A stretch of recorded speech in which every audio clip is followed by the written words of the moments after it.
Pengertian dari teks cerita sejarah.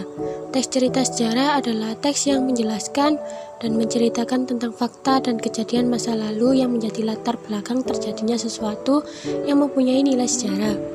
Teks cerita sejarah menceritakan peristiwa yang pernah terjadi yang diceritakan dengan imajinasi penulis meski tetap bersumber pada sejarah. Perbedaan dengan teks sejarah.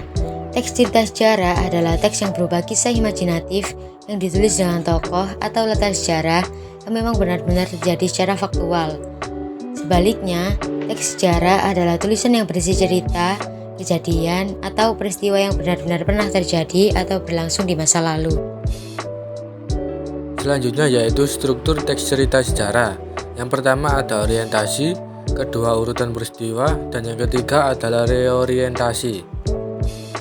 Kaidah kebahasaan teks cerita sejarah meliputi menggunakan kalimat bermakna lampau, menggunakan kata yang menyatakan urutan waktu, menggunakan kalimat tak langsung, menggunakan kata kerja mental, menggunakan kata kerja material, menggunakan kalimat langsung, dan menggunakan kata sifat.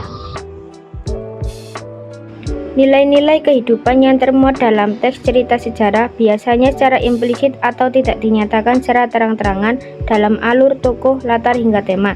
Selain itu, nilai-nilai kehidupan yang dimaksud adalah berkaitan dengan nilai agama, nilai budaya, nilai estetis, nilai moral, dan nilai sosial.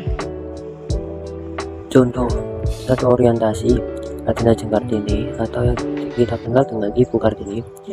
Dia adalah salah satu keturunan kerajaan terpandang yang lahir pada 21 April 1879 dan keluarganya mewariskan suatu hal yaitu pendidikan.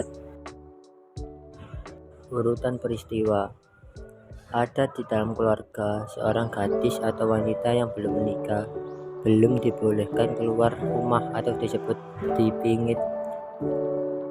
Jasa Kartini tidak boleh dilupakan, jasanya harus kita junjung tinggi dan kita tiru.